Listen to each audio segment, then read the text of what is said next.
Hello दोस्तों, बहुत बहुत स्वागत है आप सभी का मेरे YouTube चैनल में एक और नए वीडियो में। तो कैसे हो आप सभी लोग? उम्मीद करते हैं कि सब लोग बहुत अच्छे होंगे।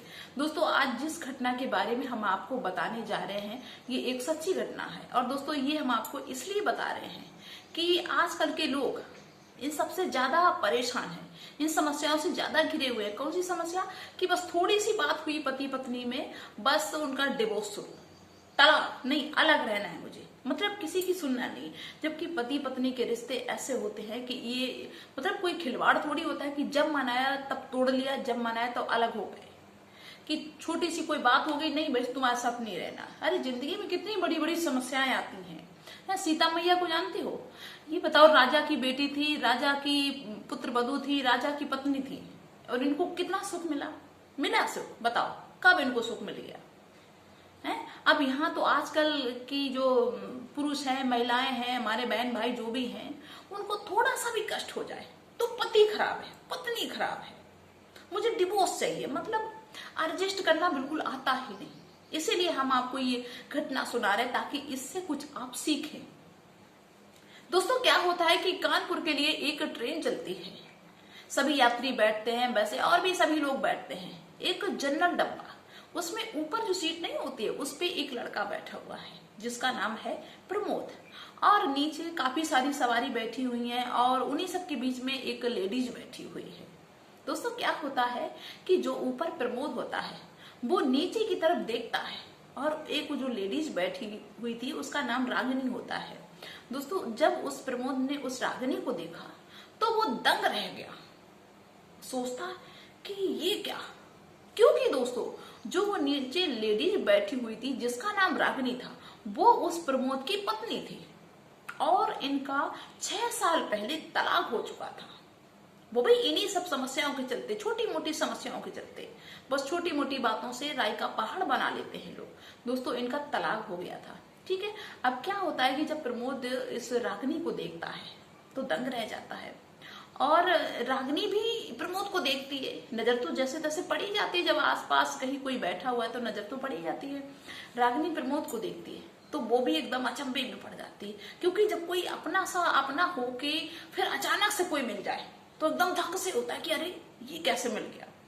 वैसे रागिनी को एकदम सरप्राइज हुआ। दोस्तों, क्या होता है कि प्रमोद कहता है कि अरे तुम? रागिनी कहती है हाँ हम। कहता तुम कहाँ जा रही हो?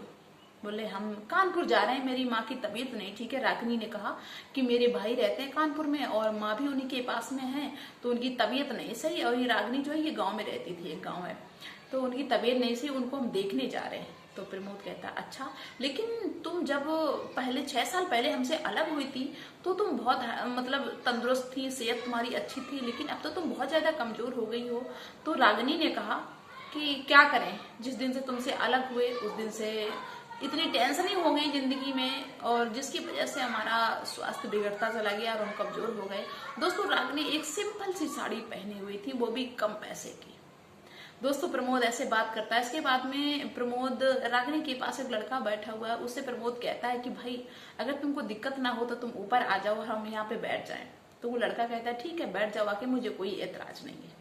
दोस्तों, क्या होता है कि प्रमोद रागिनी के पास में बैठ जाता है और सारा हालचाल पूछने लगता है कि तुमने अपनी हालत कैसी बना ली है, तुमने शादी नहीं की? तो रागिनी कहती कि मैंने शादी नहीं की, क्या करें, हम समस्याओं से गुजर रहे हैं, जो भी है वो सही है, तुमने मुझे तलाक दे दिया तो अपनी जिंदगी हम अकेले ही काट रहे हैं, मुझे किसी की जरूरत नहीं है।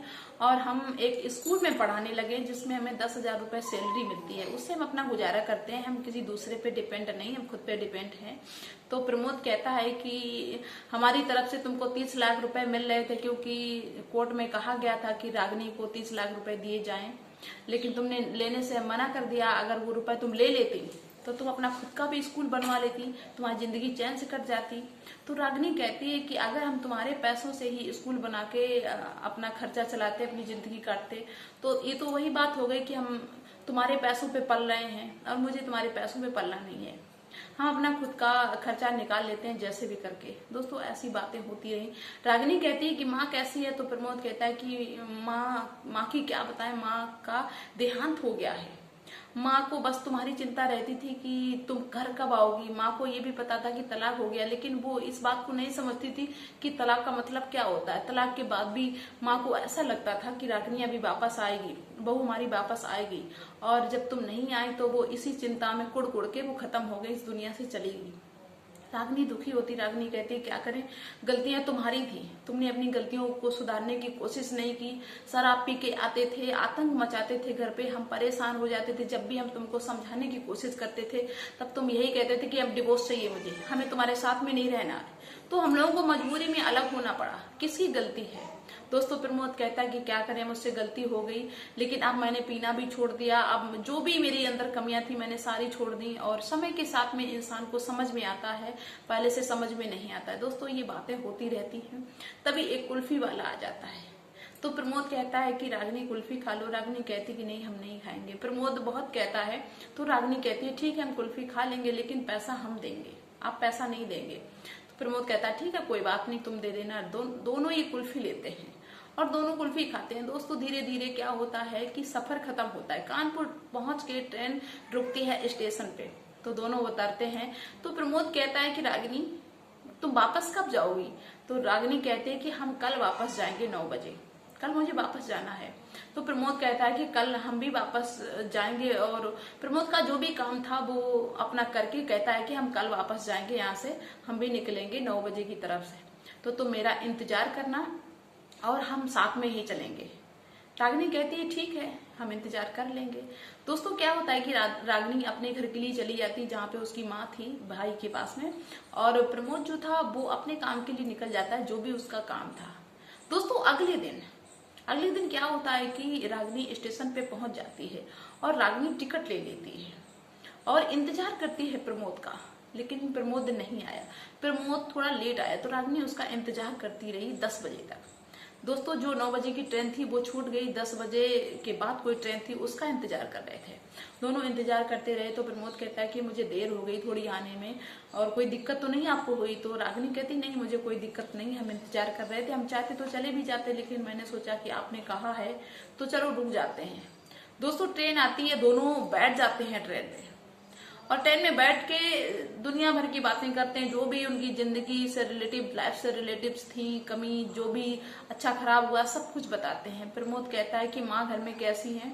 तो रागिनी कहती माँ, बस माँ ही की तबीयत नहीं सही है, बाकी तो सब ठीक है, अब क्या करें? तो प्रमोद कहता है कि तुम शादी कर लेती, तुमने शादी क्यों नहीं की? रागिनी कहती मुझे जरूरी नहीं लगा, जब तुमने मेरे साथ में नहीं निभा पाया तो मुझे क्या पता कि हम दूसरे से शादी कर लेंगे, वो अच्छा होगा या गलत होगा, हम उसका भी तो भरोसा नहीं कर सकते।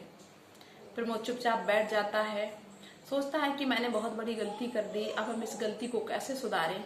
दोस्तों धीरे धीरे क्या होता है कि ऐसे ये बातें करते रहते, लेकिन अब प्रमोद के मन में कहीं ना कहीं ऐसा लगने लगा कि हम रागिनी से और कुछ बात करें, अपने दिल की बात बताएं।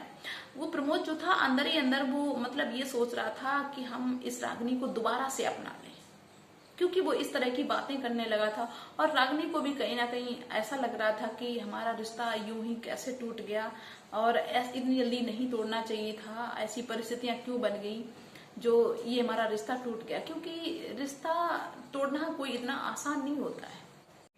दोस्तों क्या होता है कि जब ये दोनों साथ में समय बिताते हैं तो दोनों को कहीं ना कहीं ये लगने लगा है कि हमने एक दूसरे से अलग होके डिवोर्स लेके बहुत बड़ी गलती कर दी है, हमको इतनी जल्दी किसी नतीजे पे नहीं पहुंचना चाहिए था।